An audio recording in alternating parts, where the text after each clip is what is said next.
In this video and the next video, I hope to help you develop intuition about what AI can and cannot do. In practice, before I commit to a specific AI project, I'll usually have either myself or engineers do technical diligence on the project to make sure that it is feasible. This means look at the data, look at the input and output A and B, and just thinking through if this is something AI can really do. What I've seen, unfortunately, is that some CEOs can have an overinflated expectation of AI and can ask engineers to do things that today's AI just cannot do. One of the challenges is that the media, as well as the academic literature, tends to only report on positive results or success stories using AI. And we see a string of success stories and no failure stories. People sometimes think AI can do everything. And unfortunately, that's just not true. So what I want to do in this and the next video is to show you a few examples of what today's AI technology can do, but also what it cannot do. And I hope that this will help you hone your intuition about what might be more or less promising projects to select for your company. Previously, you saw this list of AI applications, from spam filtering to speech recognition to machine translation, and so on. One imperfect rule of thumb you can use to decide what supervised learning may or may not be able to do is that pretty much anything you could do with a second of thought, we can probably now or soon automate using supervised learning, using this input-output mapping. So for example, in order to determine the position of other cars, that's something that you can do with less than a second. In order to tell if a phone is scratched, you can look at it and you can kind of tell in less than a second. In order to understand, or at least transcribe what was said, it doesn't take that many seconds of thought. And while this is an imperfect rule of thumb, it maybe gives you a way to quickly think of some examples of tasks that AI systems can do. Whereas in contrast, something that AI today cannot do would be accurately predicting the stock market. Say, predict the future price of some company's stock given only the historical price of that stock. This is something that a person probably can't do in 1 second or even longer than a second, and it's probably not possible to get machine learning to do this accurately either. Let's look in greater detail at this. Say the task we want to tackle is, given the recent price of a stock, that's the input A, predict the price at a future point in time, say a month into the future. That's the output B. What would happen if you were to apply machine learning to this?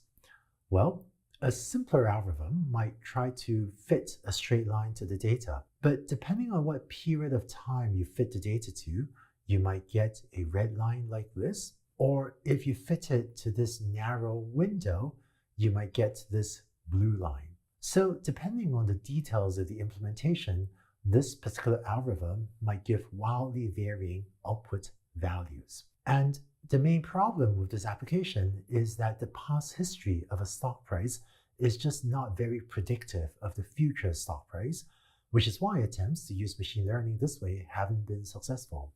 Future stock prices are so random that it's just hard for AI to predict it accurately. By the way, for completeness, I should say that predicting stock price based only on the historical price of the same stock seems to be impossible, but there are stock traders that sometimes find other inputs. For example, if they manage to legally obtain some web traffic or foot traffic data that helps them estimate what the company's sales were, then that, in combination with the historical price data, might make it possible for the algorithm to have some predictive power. However, these other inputs are typically complex or costly to acquire and still can't overcome the intrinsically somewhat random nature of the stock market.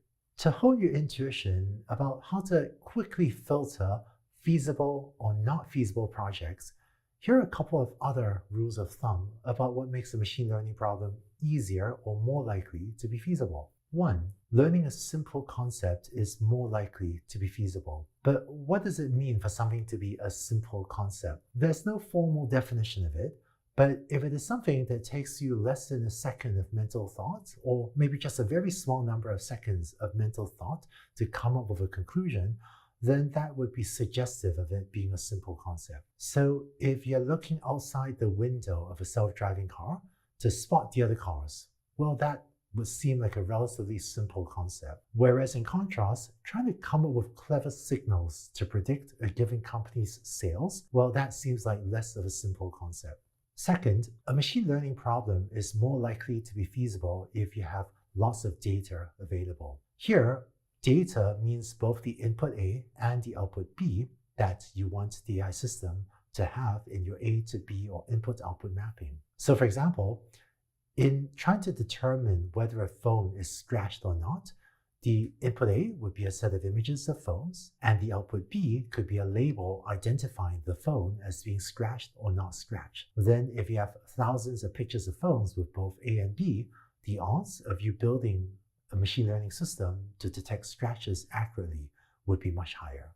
AI is the new electricity and is transforming every industry, but it's also not magic and it can't do everything under the sun.